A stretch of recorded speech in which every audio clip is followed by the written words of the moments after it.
मणिपुर की बात हम कर रहे हैं, मणिपुर की बात हम कर रहे हैं, प्राइम मिनिस्टर ईस्ट इंडिया की बात कर रहे हैं।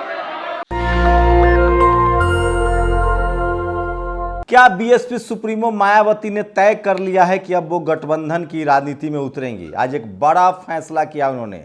उनकी प्रेस कॉन्फ्रेंस है, वो हूबहू मैं आपको बताऊंगा कि वो उन्होंने कहा है कि राजस्थान, छत्तीसगढ़, मध्य प्रदेश में पावर बैलेंस को लेकर बहुजनों पर हत्या, उनका बहुजनों का जो अधिकार है वो न छीना जाए, इसके लिए वो सरकार में गठबंधन में जा सकती है। लेकिन सबसे बड़ा सवाल है कि वो किस पार्टी के साथ गठबंधन में जाएंगी। ये पूरा वीडियो आप देखते रहिए, आपको पता चलेगा। लेकिन उन्होंने ये बात जरूर कहा है कि मैंने अपने कार्यकर्ताओं से बात की है, ज़्यादातर फीडबैक है कि पावर बैलेंस के लिए हमें गठबंधन की राजनीति में जाना होगा।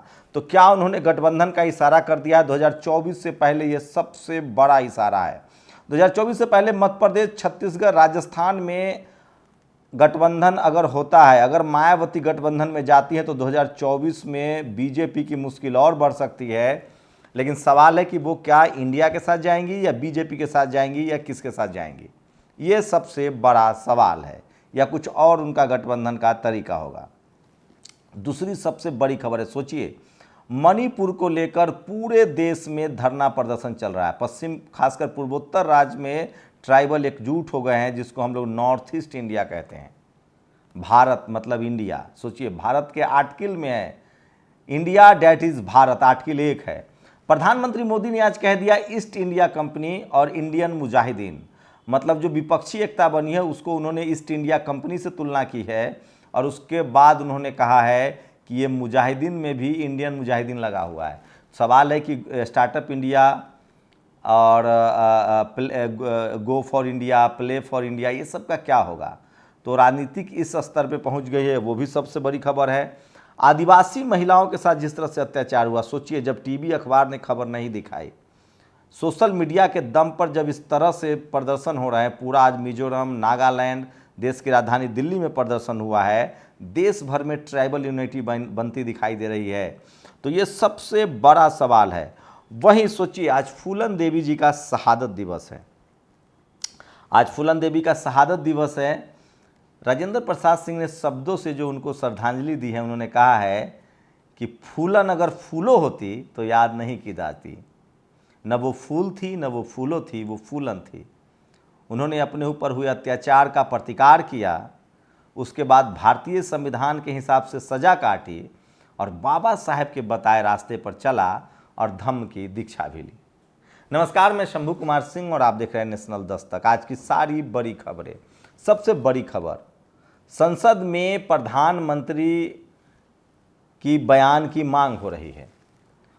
मैं आपको क्लियर कर दूं, टीवी अखबार आपको गुमराह कर रहा होगा।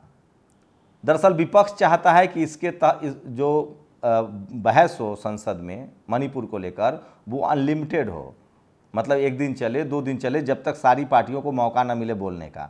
सरकार चाहती है जिस कानून के तहत उसमें सिर्फ 2.5 घंटे की बहस हो सकती है, बस यही मामला फंसा हुआ है। वहीं संसद की तस्वीरें लगातार आ रही, आम आदमी पार्टी के सांसद संजय सिंह हो, विपक्षी एकता तो बनती हुई दिख रही है संसद में, जो इंडिया नाम से संगठन बना है, और उसी के बैनर तले लोग लगातार धरना प्रदर्शन कर रहे हैं। तो तमाम पॉलिटिकल पार्टी का और बीजेपी की बेचैनी तो बढ़ रही है, संसद से लेकर सड़क पर तक उसकी बेचैनी बढ़ रही है। प्रधानमंत्री को कहना पड़ रहा है कि इंडियन मुजाहिदीन और ईस्ट इंडिया कंपनी, इसका मतलब है कि बीजेपी जिस तरह से बहस कर रही है, ये गठबंधन तो शानदार होने जा रहा है, जिसका अंदाजा लगा सकते हैं आप। वहीं आज बीएसपी सुप्रीमो मायावती ने अपने मध्य प्रदेश के नेताओं के साथ बैठक की, राजस्थान के नेताओं के साथ बैठक की। आप सोचिए वो जो विधायक मंत्री जिनको मारा पीटा गया, वो 2 बार बीएसपी से चुनाव जीते, दोनों बार कांग्रेस में चले गए। सोचिए एक तरफ कांग्रेस है जो विधायकों को मारती है, वही दूसरी तरफ बीजेपी है जो सांसद को फेंक देती है। मायावती जी के इस बात में तो दम है कि कांग्रेस हो या बीजेपी, मान्यवर साहब सांफनाथ नागनाथ कहते थे, लेकिन डाइवर्सिटी तो आपको अपनाना पड़ेगा। मैं फिर कह रहा हूँ, बीएसपी आज के डेट में बीजेपी को भी गठबंधन करना पड़ रहा है। आज के डेट में कांग्रेस गठबंधन में जा रही है, RJD, Sapa, Basapa, Sapa, JDU, DMK सब गठबंधन में जा रहे हैं। तो बीएसपी को भी गठबंधन में जाने से फ़ायदा तो होगा।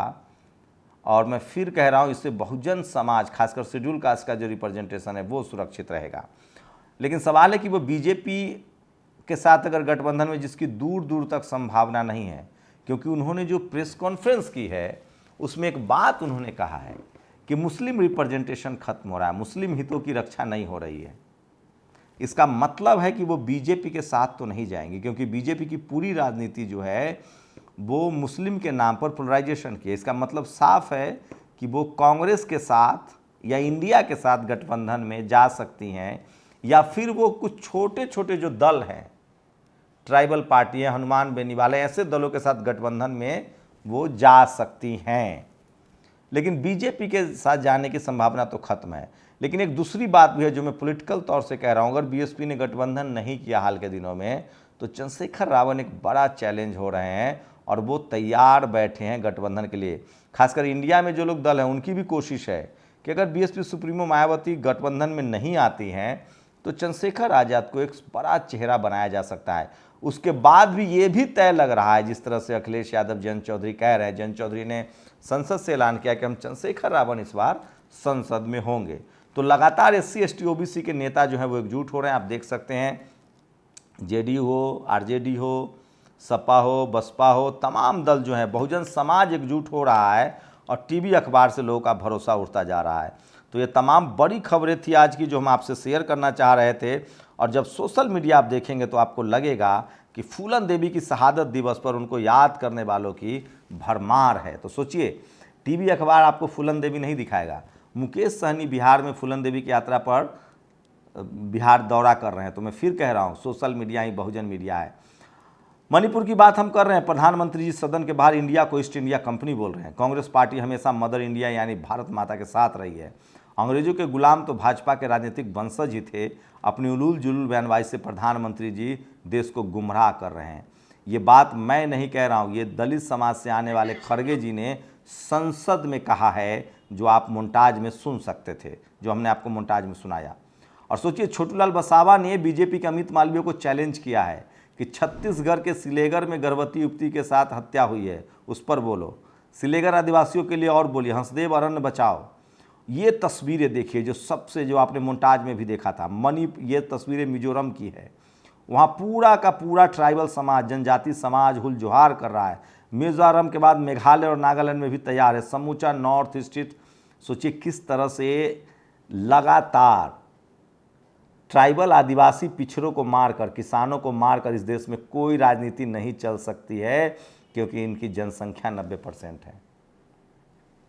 और बीजेपी के लिए मुश्किल बढ़ती जा रही है। लगातार आप ऐसा, वो दौर गया जब कभी सिखों के साथ अत्याचार करके कांग्रेस बचती रही, कांग्रेस दौर में हुआ। अब बहुत समय बदल गया है। आज के समय में किसी भी कम्युनिटी को टारगेट करके आप राजनीति नहीं कर सकते हैं, और खासकर बीजेपी तो नहीं कर सकती है। आप मुसलमानों के नाम पर भी पोलराइजेशन चाहिए और आप SC ST OBC को भी हक नहीं देंगे। आप सवर्णों का तुष्टीकरण करेंगे तो ये नहीं चल पाएगा। एकता में बड़ी ताकत है, यही भाजपा की आफत है। इंडिया से अच्छे अच्छे को डर लगता है। तेजस्वी यादव ने ट्वीट किया है। सुप्रिया श्रीनेत ने ये सोशल मीडिया पर पोस्टर डाला है। ये वो तमाम नेता हैं जिन पर भ्रष्टाचार के आरोप लगे हैं। मणिपुर, मिजोरम, नागालैंड, हर जगह जनता सड़कों पर है। टीवी अखबार भले न दिखाए, सोशल मीडिया दिखा रही है। दिल्ली के नालों की सफाई से चिंतित पत्रकार मणिपुर पर मौन है। और ये है मायावती जी का प्रेस कॉन्फ्रेंस, जिनमें उन्होंने कहा है कि सत्ता को बैलेंस करने के लिए वो गठबंधन का हिस्सा बनेंगे। और 15 दिनों से चल रहा ऑफिशियल GN इंडिया सफाई कर्मचारी का ये धरना यूपी की खबर है। कोई सोशल मीडिया नहीं दिखाएगा। ये है वो फूलन देवी की तस्वीर जिसमें उन्होंने धम्म की दीक्षा ली नागपुर में। और लगातार मैं फिर कह रहा हूँ, दक्षिण भारत में भी बीएसपी पैर पसार रही। तेलंगाना में जो उनके RS परवीन है वो लगातार आंदोलन को मजबूत कर रहे हैं। ये तस्वीरें स्क्रीनशॉट पर देख सकते हैं। महिलाओं की भी भागीदारी बढ़ रही है। लेकिन आज सोशल मीडिया पर सबसे ज़्यादा फूलन देवी की चर्चा है। वहीं हरियाणा में RSS बीजेपी के खिलाफ किसान सड़कों पर उतरने लगे हैं। तो सबसे बड़ी खबर है, मणिपुर में हो रही हिंसा पर मौन और सोशल मीडिया पर लगातार बने हुए हैं संजय सिंह। रवीश कुमार ने एक बड़ी बात कही है, न्यूयॉर्क टाइम्स को दिए एक इंटरव्यू में उन्होंने कहा है, एक इंटरनेशनल चैनल को किसी को, कि भारत की मीडिया जो है वो मुस्लिमों के खिलाफ है, माइनॉरिटी के खिलाफ है।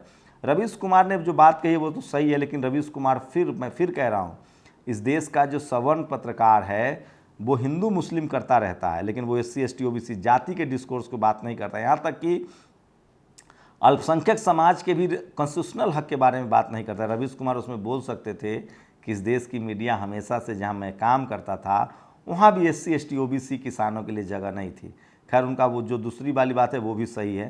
तो सोशल मीडिया पर लगातार ये खबरें वायरल है जो मैं आपको बता रहा हूँ, और इसलिए कह रहा हूँ सोशल मीडिया ही सच्चा मीडिया है, सोशल मीडिया ही बहुजन मीडिया है। तो आज की सबसे बड़ी खबर है संजय सिंह और आदिवासियों की जो एकता है वो बनती हुई दिख रही है। और राजस्थान में जिस तरह से बीजेपी के अपने ही मंत्री को मारपीट की गई वो भी सोशल मीडिया पर वायरल है।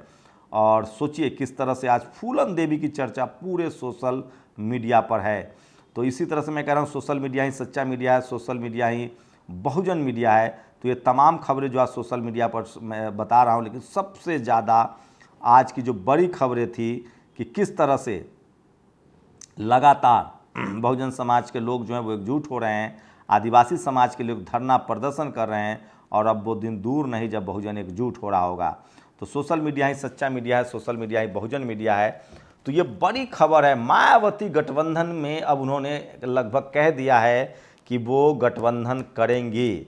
3 राज्यों का चुनाव है, 4 राज्यों का, छत्तीसगढ़, राजस्थान, मध्य प्रदेश, लेकिन उन्होंने ये क्लियर नहीं किया है कि वो गठबंधन किसके साथ करेंगे। लेकिन उन्होंने मुस्लिम हितों की बात की है। इसका मतलब है कि वो गैर बीजेपी दलों से गठबंधन कर सकती हैं या गैर कांग्रेसी दलों से गठबंधन कर सकते हैं। ये एक बड़ा फैसला है।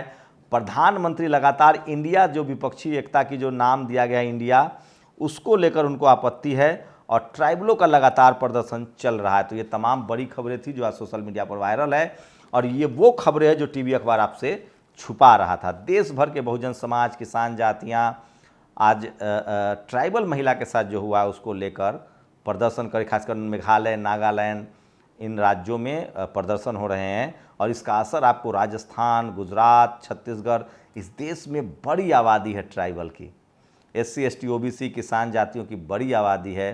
बीजेपी के लिए 2024 का मुकाबला बहुत मुश्किल हो सकता है। टीवी अखबार धीरे धीरे अपना रुख मोड़ रहा है, वो भी खबरें दिखा रहे हैं। मुझे लगता है कि 2024 में विपक्षी दल अगर एकजुट होकर लड़ते हैं, और खासकर चंद्रशेखर आज़ाद और मायावती जी अगर जाती हैं इंडिया वाले गठबंधन में, तो वो बड़ी विनिंग अलायंस हो सकती है। आप लोग अपनी प्रतिक्रिया जरूर दीजिए। शुक्रिया। नेशनल दस्तक की आपसे गुजारिश है कि अगर इसको बचाना चाहते हैं तो नेशनल दस्तक को सब्सक्राइब करने के लिए रेड कलर के सब्सक्राइब बटन को दबाएं, फिर बेल आइकन की घंटी दबाएं। नेशनल दस्तक को बचाने के लिए बहुत जरूरी है कि हर खबर को शेयर करें, लाइक करें, कमेंट जरूर करें।